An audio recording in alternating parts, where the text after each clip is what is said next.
Okay. Welcome to A Therapist, a Buddhist, and You, brought to you by the Recovery Collective in Annapolis, Maryland. It's a podcast where we journey through self-discovery and collective growth. I'm your co-host, Luke DuBois, a therapist passionate about all things health and wellness. And joining me on this enlightening adventure is my co-host, who's as mindful about meditation as he is of suffering, Zalmal. Hey, Luke. Good to be here again. Hello, everyone. And Zalmal is a wise and compassionate Buddhist and practitioner and life coach. Together, we'll explore the intersections of psychology, spirituality, health, and wellness, offering practical insights along the way. Thanks for tuning in and joining our collective community. Please communicate with us and other listeners on Facebook, Instagram, and YouTube. Links are provided in the episode notes.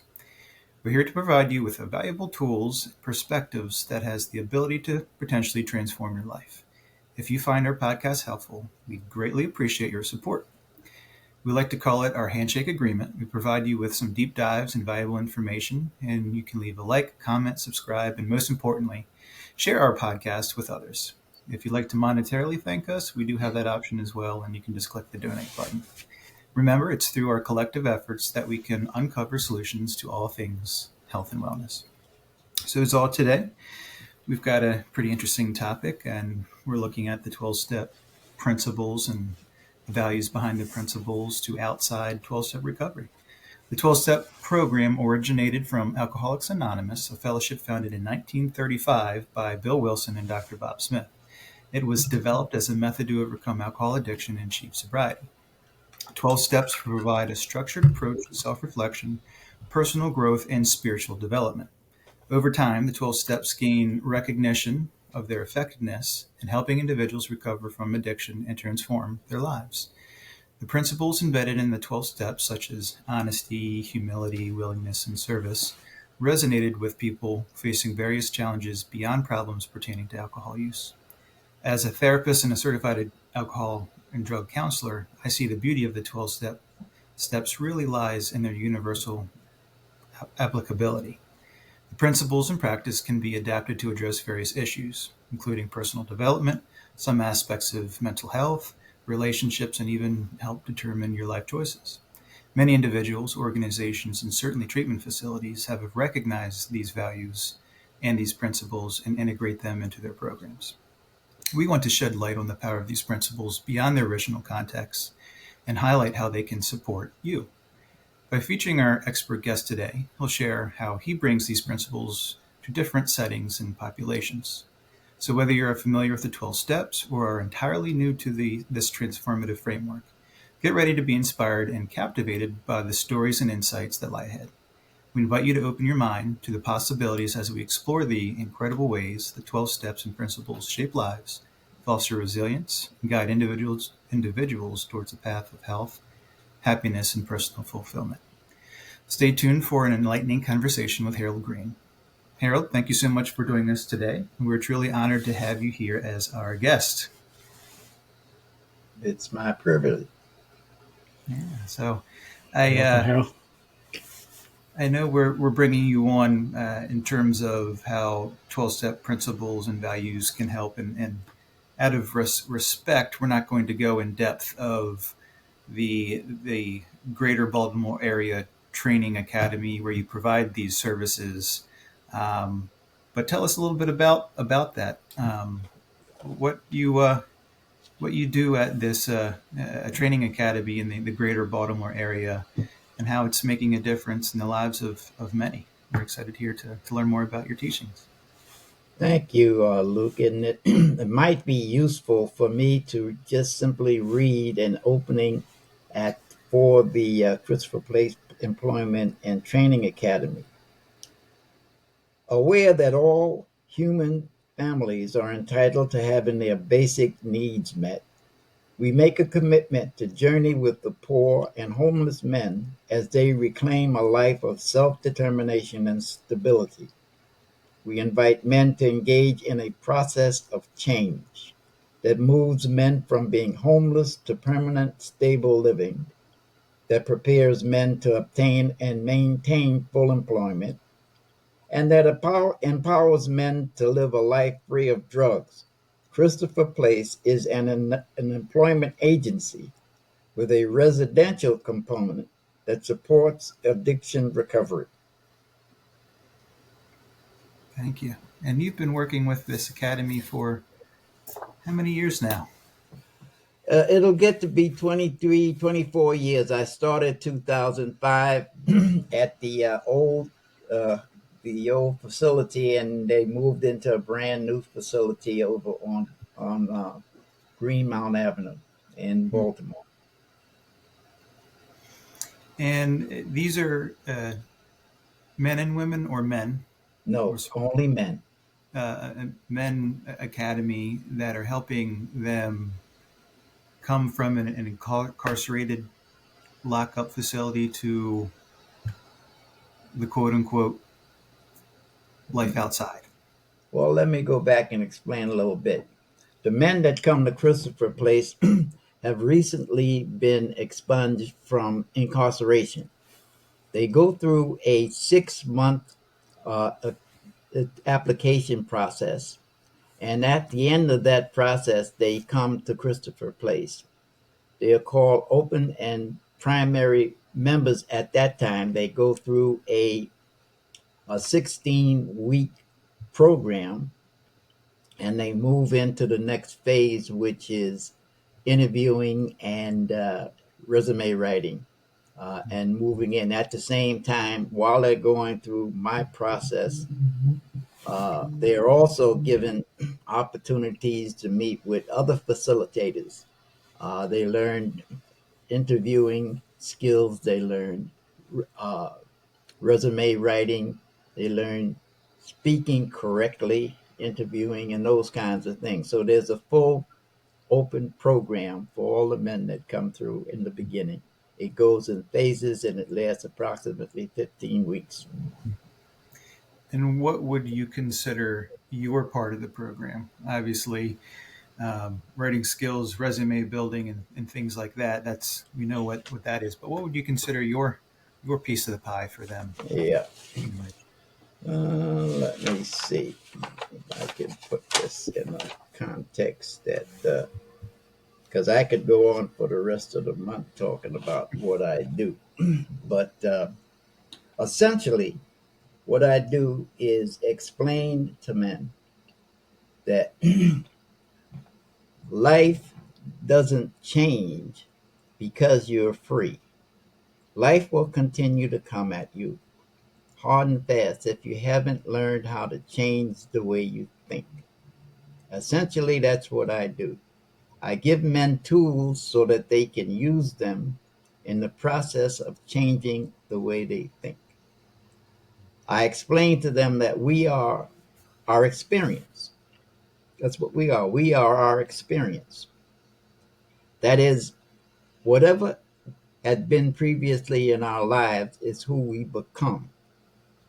To change that is a difficult process and it's not simple. What you need is some fundamental tools that can allow you to open your mind and accept new ideas. And I imagine that's what you're teaching them, some fundamental tools to do that. Exactly.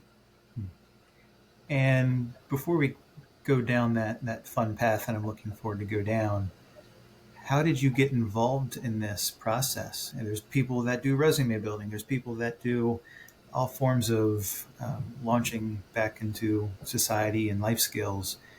How did people go? Obviously, this part's valuable. How did you get involved? Well, I've been a teacher for most of my adult life. I taught in the military, I taught history in high school, and now I'm teaching at a training school for ex offenders.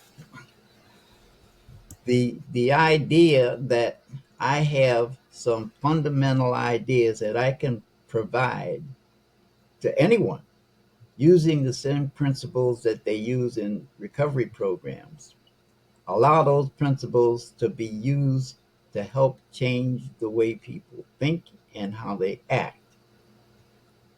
Those principles are not new. The principles that we use are as old as time itself. The reason they work are because they are true principles. And if we apply them consistently, we can use those same ideas to help us change the way we think. And that's essentially what we do. And your program, is this a 16-week program for the, how long do you teach this with these ex-offenders, your portions? Oh, I started in no, I started in 2005. I retired. I was director of housing for the city of Annapolis. Mhm. I have a dear friend of mine who is a priest that has been working with Christopher Place for a very long time. His name is Father Joe McDonough. And when I left the city, he approached me and asked if I would be willing to participate in a program that helps train and give new opportunities to men coming back out from prison. Is there an average length people are locked up before they see you? Is it months? Is it years? Some of them have been for years. I Mhm. don't know the exact number. Those That's not general information. Sure. But many of them, I can say reasonably well that they have been inside for some have been inside for quite a few years. Mhm. Great. Yeah, that's a very powerful way of freeing people, which to me means that inner life reflects the outer reality. So if I'm just fixing what's in the outer and not change my inner life, same problem is going to occur. So that's what I'm Exactly. hearing what you're saying, that when we challenge our thinking is to change my personal reality, and the outer reality catches up. But I do want to ask too, maybe Luke can direct us too, is that speaking out of my own personal experience, and I want to hear your experience helping these people, is that the spiritual principles are great, but then there needs to be also a common language where those spiritual principles are receptive, because I heard these spiritual principles, but I wasn't ready. And whatever was being communicated to me, I wasn't receptive. So in this case, are there tools that are useful in terms of speaking to them directly where they become receptive to these principles? Well, when the men come into they go through a primary uh, beginners process in the beginning, and that's where they understand exactly what they're there for, what they can expect to happen, and encourage them to begin to use the simple ideas that we provide for them to change their lives when they leave. For the most part, the men that come there have not had experience. Some do have had some experience with recovery programs and 12-step programs, but many of them do not. And so we need to start off by explaining that, what it is and how it works. And it's something I mentioned earlier. We are our experience. It's one of the things I really try to get across. We are our experience. And if you have had a good experience during your life, you usually are successful and move forward. But if you have had bad experiences, they become your experience, and you continue to use those, and they become depressed. So the first thing we need to do is look at those experiences. Look at those experiences and be prepared to, once you understand what they are and how they've held you back, we can give you some tools to help you motivate yourself to change the way you think. What's the buy-in? Because I think Hmm? as a therapist and Zal as a meditation and life coach, most of the time we get people that are motivated to see us. But every once in a while we don't. We get to, I imagine you do too, we get to build the rapport and that connection. And you're saying, sounds like you're saying you do that by the powers in our experiences.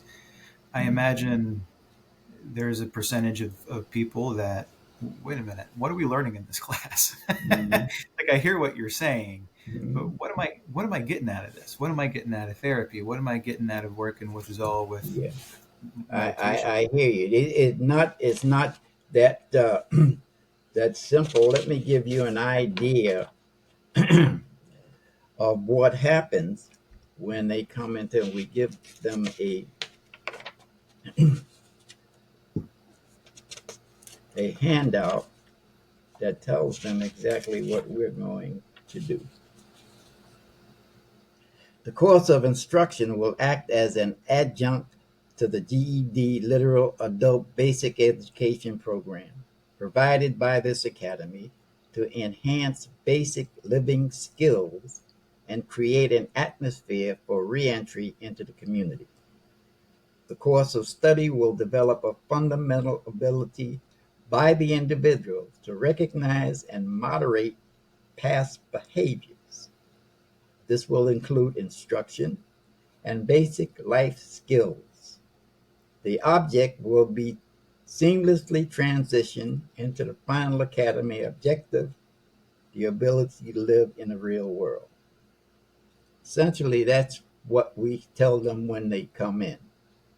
This is a course of study that will help you not make the same mistakes you made before you came here, to give you an opportunity to look at those mistakes and make a decision to motivate yourself not to make the same mistakes again. Now, that's not easy. Most people have a set process, the way they analyze and understand whatever, and trying to change that from the time they were born until the time we get them is not an easy task. What has to be understood by not only the men, but by the teachers teaching is that it's not simple, but it's not complicated either. So there's these fundamental living skills that you're teaching them, and you're using this common denominator that we call the principles of the 12 steps. So expand a little bit more on how you do that. What is your teaching style with that? Sure, sure. That's where I come in. Um, let me. The principles that we talk about are not new. The principles that we use at Christopher Place and almost in every facility that addresses problems. Then, as a matter of fact, there's something like 300 programs that use the 12 principles. There's everything. There's a program that treats people who have dislike for horses.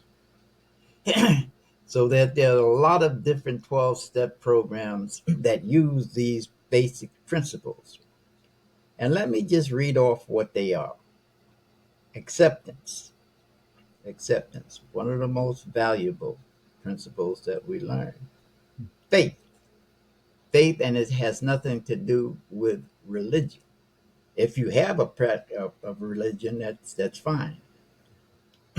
But we're talking about the power within you and the idea that you have a power within you that you can use to access the change in your life. Surrender and trust. It means that you have to give up the old ways and trust a new set of principles that can help you change your life. Courage, which is almost understandable. You have to want to do it and then have the strength and conviction to do it. Willingness is probably one of the most important. If you aren't willing and be able to motivate yourself, nothing happens. Humility. Humility is a very curious adjective. Humility, in the context that we use it, means that you know who you are. Humility means you know oneself. And that's what we're searching for, to help you understand who you really are. I like to think of what we do with these principles. I I use the analogy of a puzzle. Everybody as a child has done puzzles one way or another. And the idea of a puzzle is to connect the dots. You connect the dots in the puzzle, and when you've connected all the dots, there's a picture. And that picture is you. And the 12 steps are the dots. You connect the dots one by one in a process. And at the end of that process, you know who you are. And that's humility. And there's a variety of other concepts that we use, but they're down the road a little bit. In the beginning, we have to stress forgiveness, freedom, perseverance, patience, and then finally, charity and love. Those are simple ideas that most people don't use. They know them, they've heard of them, but to apply them into your life on a consistent basis is very difficult. What we try to do is encourage the men to take these ideas and use them consistently. We give them the opportunity to ask questions, be skeptical, but understand that the process that we're providing for them works, and it has for a very long time. Yeah, those are really powerful principles and concepts. And I want to go back to what you have begun with about experience. That Mm-hmm. there's a concept in our meditation and in our tradition about direct experience. That when I'm meditating, a teacher or a meditation teacher can be like, "Oh, this is how it feels like to breathe in, breathe out," or give all these techniques, but they don't mean anything until I have a direct experience of, "Oh, this is how it feels like to breathe in," or this is how it feels like to have a pause between in breath and the out breath, and then that really uncovers so many things because. The thing about experience is also that I might see Luke, and Luke, who I see, is actually through my own eyes. So like, it's actually my reality. Although Luke does exist outside of me. So in a way, my senses create my reality. So it's actually good news and bad news, but it's mostly good news because if I don't like my reality, I can change how I interpret or how I see the world in a way. So it makes me think of that as you're sharing, and also these principles too. About the spirituality, since you were talking about to remember who we truly are, is that Mm-hmm. some people think that spirituality is like adding more, but it's actually uncovering the layers that we have like built up over the years. So that really strikes chord with me about to discover who we truly are is not to add more, but to get rid of things that are blocking the ways. Very good. Exactly. You got it. You've been paying attention. One of the things that we find particularly useful is we have a simple saying: if you change the way you think, you change the way you act. And we provide process of meditation. Now you can go and Google 100 different ways to meditate. There's as many ways to meditate as there are people. I learned to meditate from a Buddhist priest named Lao Tzu. And he said, think about the most happiest, the most enjoyable time you have ever had in your life. Ever. Might have to go back to when you were a little kid to find that happy, joyful time and place. But he said, practice. Practice going there, close your eyes and go back to that time and place. Do it over and over and over again until your mind relaxes and opens. When I was a little kid, my family has a house in South Carolina, right on the back creek. We used to go skeet shooting back there. But they have the largest catfish you have ever seen in that creek. I caught a catfish when I was a little kid, almost as big as I am.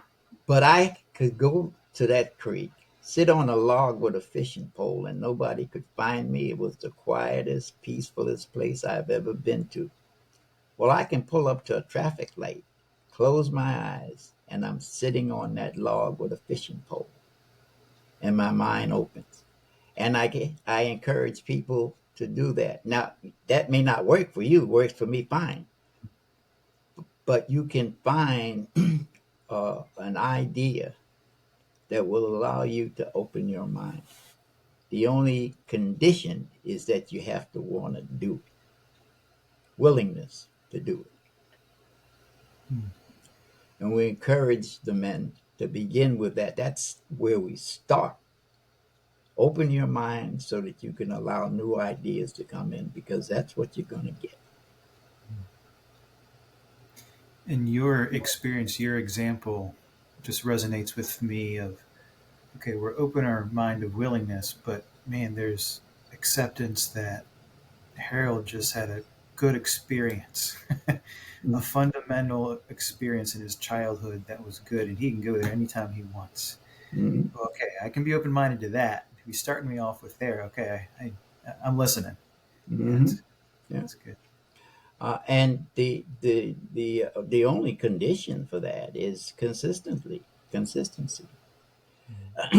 They talk about, we have many different ways to meditate. As I said before, there's you can go online and find 100 different ways to do it. The whole point of meditation is to open your mind. Most people think you go to lay down and go to sleep or something when you meditate, and the idea is to open your mind, allow new ideas to come in. That's what meditation is all about. It's not about trying to promote or invent new ideas. It's to be able to accept ideas that will be in your best interest. And if you can do that, then meditation works. Yeah, if it's okay, I'd like to focus on that idea of that concept of willingness. Hmm. I think it will be beneficial to the listeners and for myself as well, and also hear your expertise on that based on people that you've helped with. Because for me, it's been really interesting, especially like for a 12-step community, which I joined as well. Willingness came out of pain. I was just like couldn't stand it anymore. For me, that's okay. But then, like for people who don't really hit any kind of bottom, like willingness is not something that can be created. So like, how do you kind of uncover that? Or because that motivation, I can want something, but if I'm like wanting that for someone else, or if it's superficial, when things get tough, I'll be like, I don't really want it. It's not that important. But then if it's like a decision within me that I've really wanted, the willingness is there. Nothing can stop me. So I feel like that is a really key principle for many people who are wanting to change, but then the willingness is not really there. How can we help, for that? You, Czar, you're absolutely correct. And that's really what the problem is. Most people don't even have never experienced that. They have no idea what you're talking about. When you begin to talk about willingness to change the way you think, they look at you like you're nuts. Willingness to change means that you can focus on what happened to you. Look inside yourself.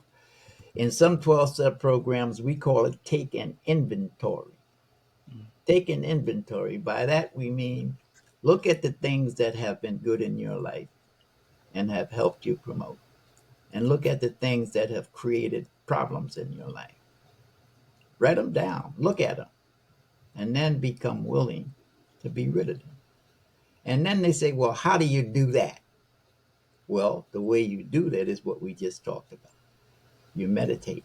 You open your mind and allow those ideas to go away and allow new ideas to come in. Now, nobody's going to come down and wave a magic wand and you go skipping through the tulips. It's not going to happen.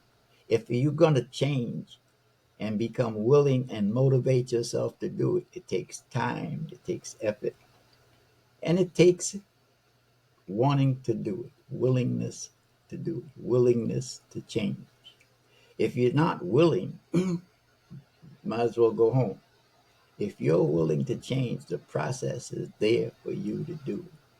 And what we try to encourage the men to do is to stop. Don't try and grab it all at once. Take it step by step and understand that willingness comes from motivation, determination that you want to change and not go back to the life you had before you came here. It sounds like that principle of willingness allows this open-mindedness and ability to make, hopefully, not just a perspective change, but an actual change that can lead to more healthy decisions and way of life. That's the idea. That's the goal. That's the objective. And it's important to understand for me to make it clear that it's not going to happen all at once. It takes time. It took a long time to get to where you are now. It's going to take time to undo that. And the first thing that, in order to make that happen, is to look at it. Look at it. Take an inventory. Take an inventory. I like the way they do it in some programs. They'll say, if you own a business and you are a good businessman, once a year at least you go back in your stock room, you look up on the shelf and you see some stock that had gone bad. You have to get rid of it. But you have a lot of stock that's still good and you can use. You can do it.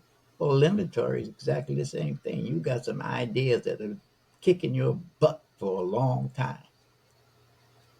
You need to look at that. Be willing to accept what they are.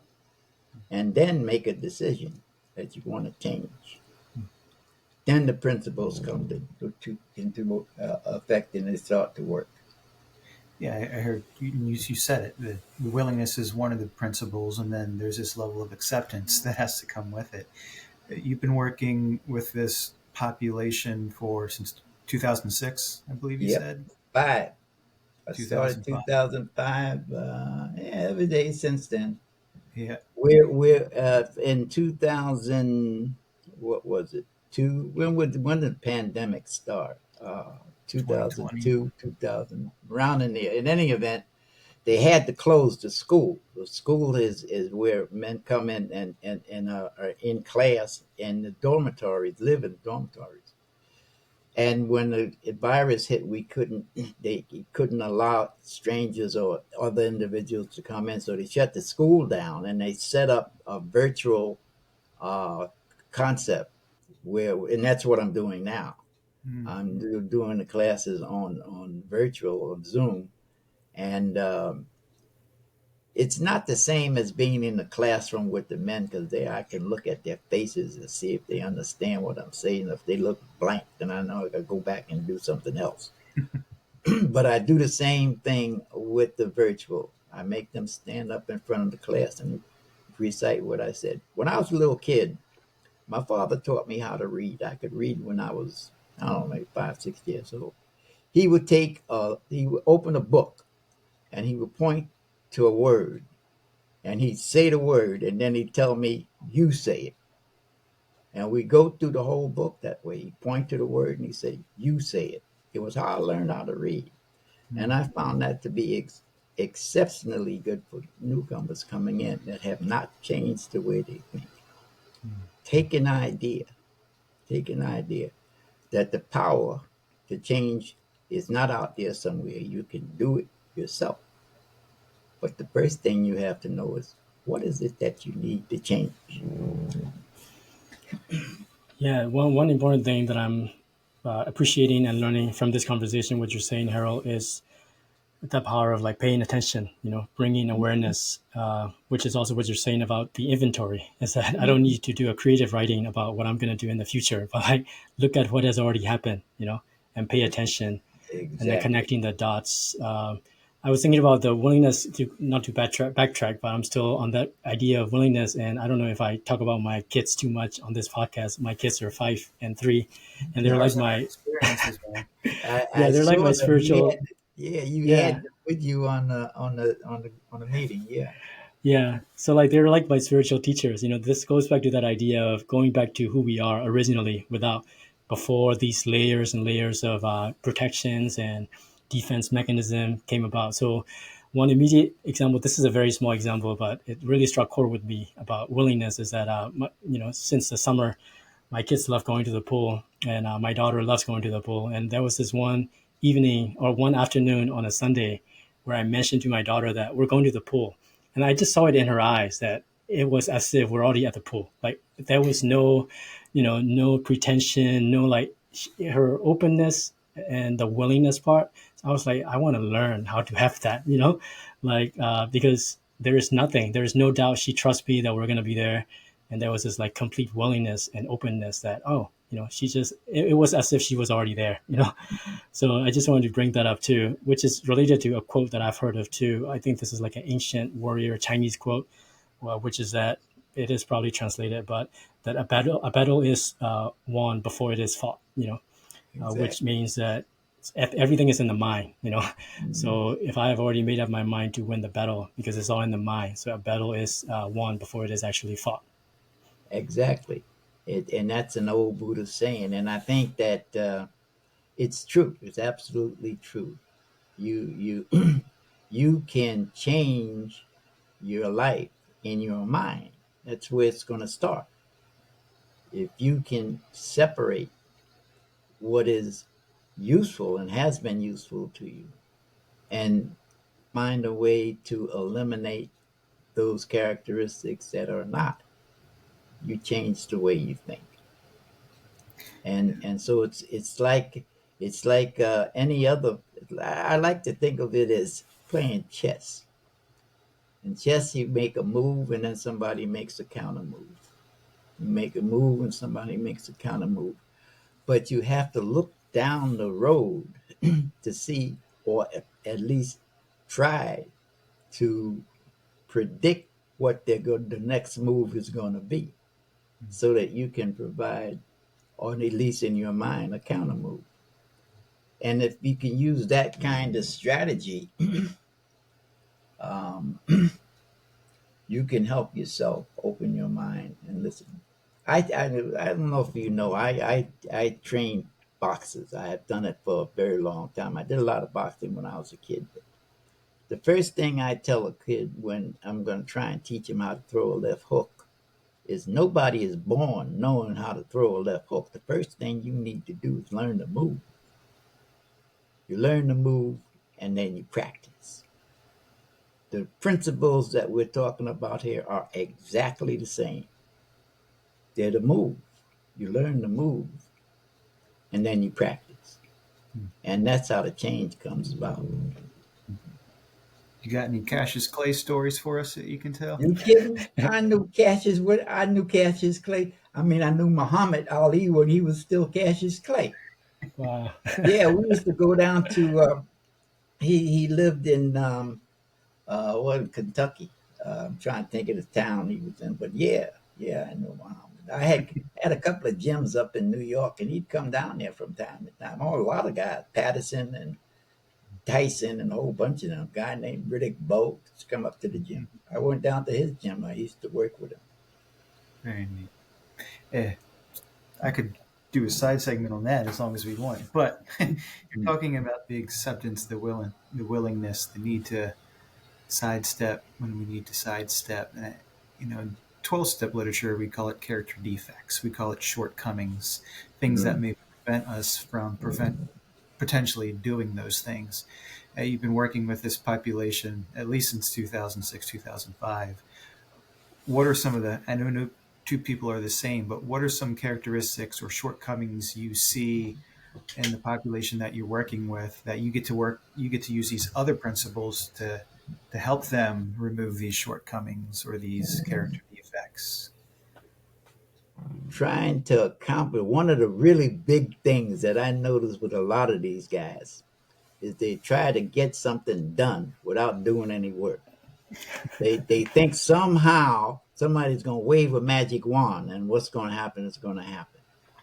And they go through life just continually expecting something to happen without putting any effort into it. And one of the things that I try, and it's consistent. It's not like one or two of them. It's consistent. In each class that comes in, we have one or two of them exactly that way. And what I try to get them to understand, that if you're going to change, if you're going to change the way you think, it has to come from inside. You have to want to do it and motivate yourself, unless you want to go back out exactly where you were when you came in. And I think that's gives them a kind of incentive to really begin to open their mind a little bit and hear a little bit of things. I think one of the greatest gifts we get in any 12-step program, or certainly in what I do, is to listen. Learn how to listen carefully. Many people just don't know how to do that.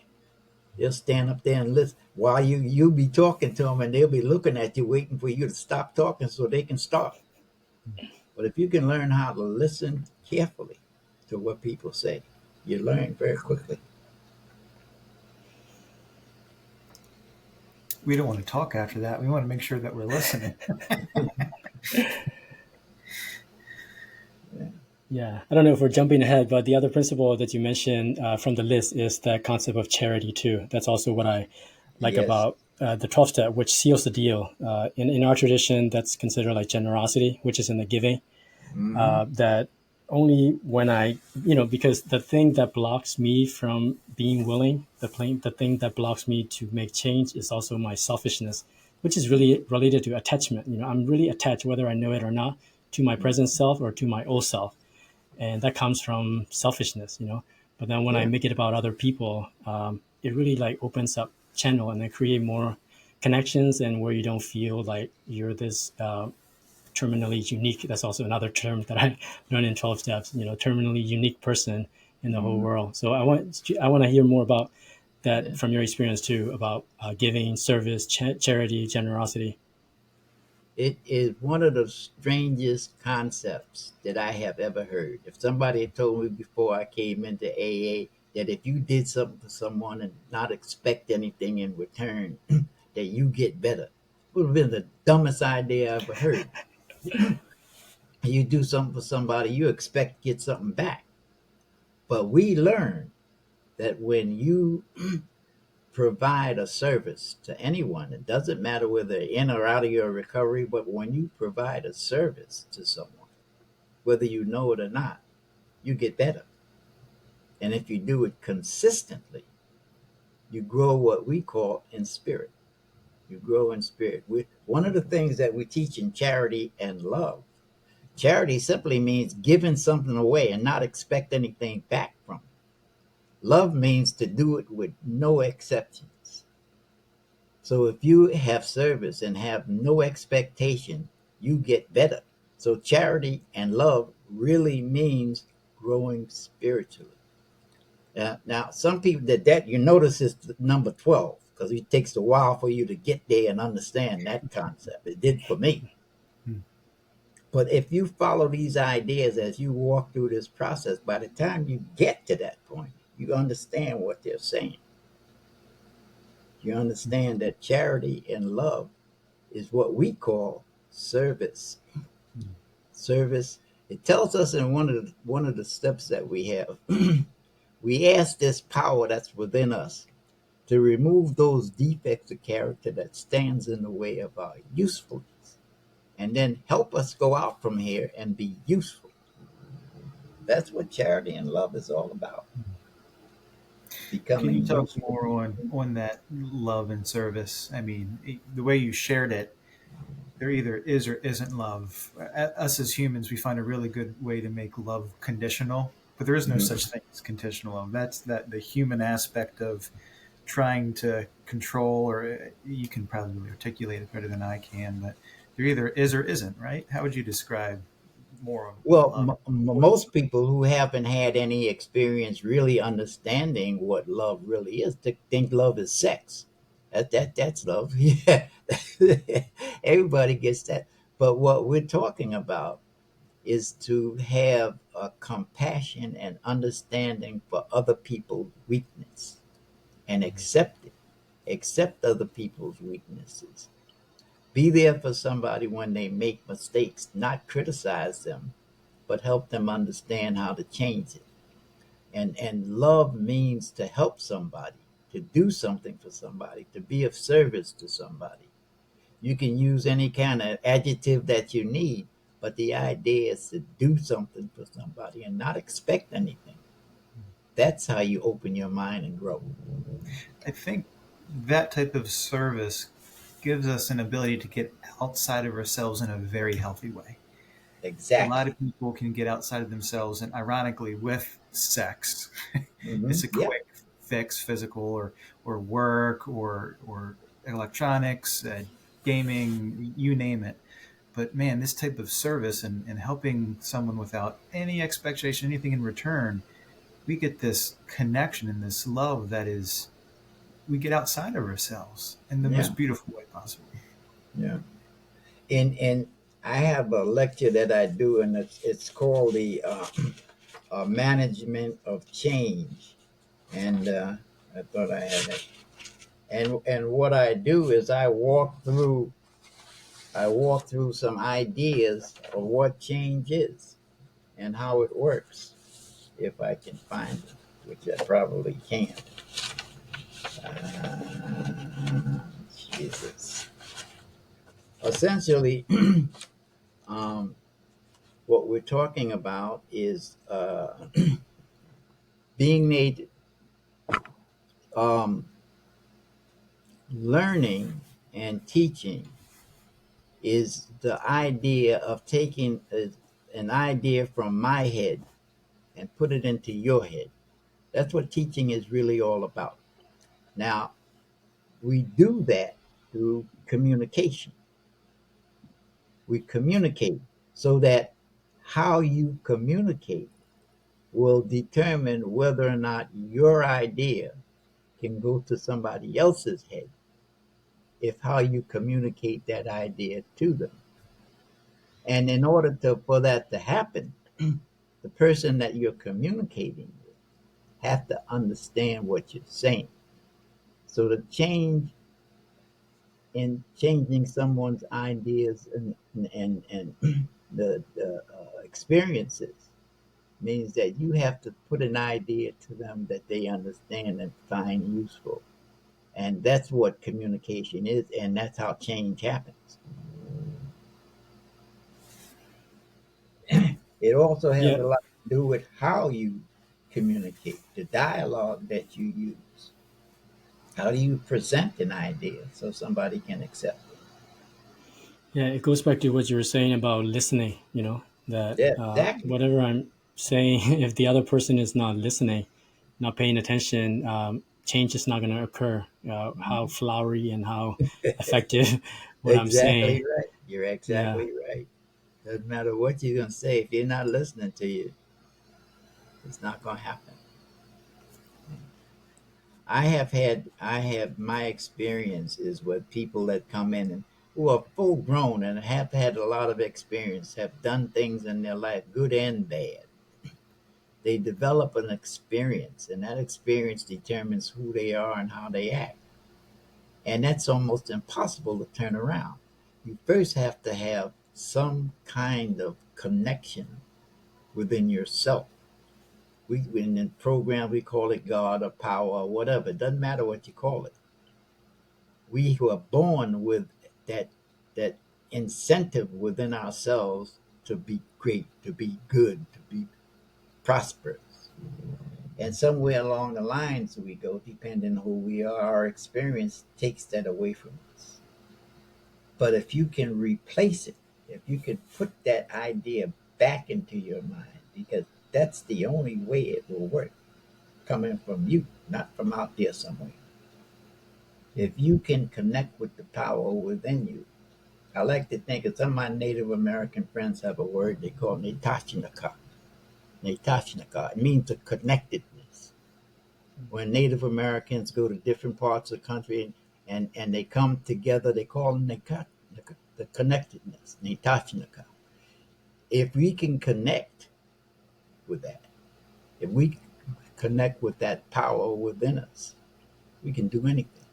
And you can do it a lot of different ways: prayer, meditation, a lot of different ways you can do it, but you connect with that power and then use it in a hard nosed, practical way. I've been fortunate to work with a lot of people that are in recovery or trying to get sober. Um, and one of the things that I've noticed with a lot of clients or people in treatment facilities, a lot of them had spirituality. A lot of them did service. But I think the common denominator that, this is just my experience of it, that all of them stopped doing. Some of Mhm. them were very active in 12-step programs and had sponsees. all of them stopped doing one thing, and that was looking at themselves, looking at them. They can get lost in someone else in service. And when it comes to the population, people that were incarcerated, what was some of the things that when they're looking at themselves in your program, is it ego? What has prevented the healthy change that you will eventually make with a lot of the people you work with? The first thing I have to do is to convince people that the change has to come from within. The motivation to make yourself a different person. Nobody can do it. Nobody can come down and wave a magic wand. It's not going to happen. You have to motivate yourself. And what you can do with that is what we suggest early on. Look at who you are. How did you get to where you are? What happened? What were the ideas? What were the things that happened in your life that made you wind up in jail? And it's consistent from the time you were born practically. Those ideas and experiences made you who you are. And if you're going to turn that around, you're going to have to find a way to look inside yourself and then motivate yourself. And there's lots of different ways to do it. We talk about prayer and meditation. Prayer simply means talking to that power. I talk to Jesus. Jesus is my best friend. You know, I often think that Jesus was one of us. Who else would turn water into wine? You know, and he tells people, "Cast your bread upon the water, and it will be returned to you." He says it all the time. Suffer the little children unto you. What is the kingdom of God? We say that to newcomers coming in. And so if you can connect with something like that, I pray. I don't know. I wouldn't call it really prayer. I talk to Jesus. I talk to him like I'm talking to you. Sometimes I argue with him. Why are you doing this? And but it gives me the power within myself to look at it and see who I am. Now, if I can get that across to the people who are coming in and looking to go out in the community and be different from where they went in, they need to understand that if the change is going to come, they have to do it. And I'm not suggesting that it's easy. It takes time, it takes motivation, it takes understanding, but most important, it takes willingness.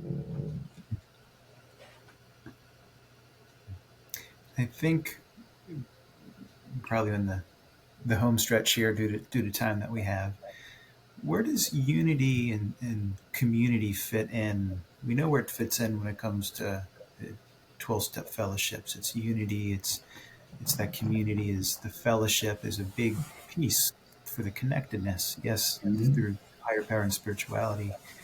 How do you do that in your teachings through the academy of that unity and support?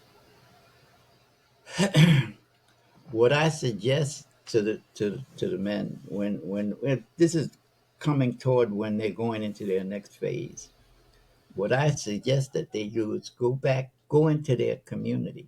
You'll find in your community that there are many needs, but there are also many different kinds of people that help and work and do things in the community that most people don't even know about.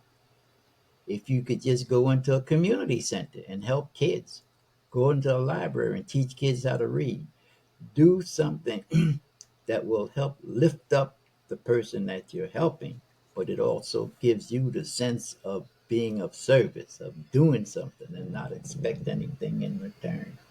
That's spiritual growth. Now, a lot of people that they take spiritual growth to mean some kind of religion, and it's not. Spirituality comes from within us. That's where it is. The spirit is right here, not out there somewhere.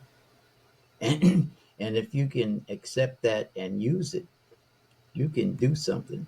And what happens is you help somebody out there, and at the same time you grow. Strange kind of concept. I would have never believed it if I hadn't come in here and saw it work. But now I know it's real. It's true. I was in it. I've done it for a long time. Before I came to Christopher Place, I ran and developed housing, public housing, all over the country. I built and developed and did all kinds of. of public community things in different places. I was director of housing here in Annapolis for 10 years. And one of the things that I found, and everywhere I went, that if you got to the people and let them know you're doing something for them that's going to help them, they will work with you. And we had probably some of the best communities that we had in public housing. Simple ideas: honesty, truth, trust, faith, persistence, willingness. Simple principles. Do you have any success stories or Oh, re- lots, lots, and provide? lots. I'll give you a couple examples. we had a guy that wanted to be a doctor. And he came out. He went over to Hopkins. I got him connected with at Hopkins.